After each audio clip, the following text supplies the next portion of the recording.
5 নম্বরের যে প্রশ্নগুলি তোমাদের করতে হবে, প্রথম প্রশ্ন, হিমবাহের ক্ষয়কার্যের ফলে সৃষ্ট ভূমিরূপগুলি চিত্রসহ আলোচনা করো। 2 নম্বর প্রশ্ন, হিমবাহ ও জলধারার মিলিত কার্যের ফলে সৃষ্ট ভূমিরূপগুলি আলোচনা করো। 3 নম্বর, বায়ুর ক্ষয়কার্যের ফলে সৃষ্ট ভূমিরূপগুলি আলোচনা করো। 4 নম্বর, শুষ্ক অঞ্চলে বায়ু ও জলধারার মিলিত কার্যের ফলে সৃষ্ট ভূমিরূপগুলি আলোচনা করো। এখান থেকে বায়ুমণ্ডলের উষ্ণতার তারতম্যের কারণ লেখো। 2 নম্বর প্রশ্ন, বায়ুচাপ বলয়ের সঙ্গে নিয়ত বায়ুপ্রবাহের সম্পর্ক আলোচনা করো। 3 নম্বর, জোয়ার ভাটা সৃষ্টির কারণ ও ফলাফল লেখো। 4 নম্বর, বিশ্ব উষ্ণায়নের প্রভাব আলোচনা করো।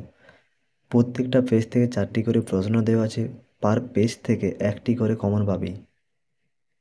পরবর্তী, ভারতের পূর্ব পশ্চিম উপকূলীয় সমভূমির পার্থক্য লেখো। 2 নম্বর প্রশ্ন, পশ্চিম হিমালয়ের ভূপ্রকৃতি আলোচনা করো।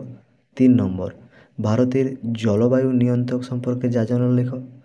4 নম্বর, গম অথবা আখ অর্থাৎ যেটাকে ইক্ষু বলে, ইক্ষু চাষের অনুকূল ভৌগোলিক পরিবেশ আলোচনা করো।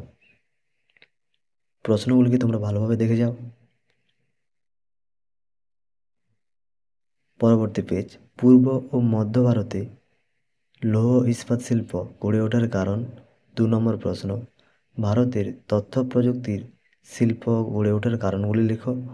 3 নম্বর, ভারতে নগরায়ন গড়ে ওঠার কারণ এবং এর সমস্যাগুলি কী কী তা লেখো।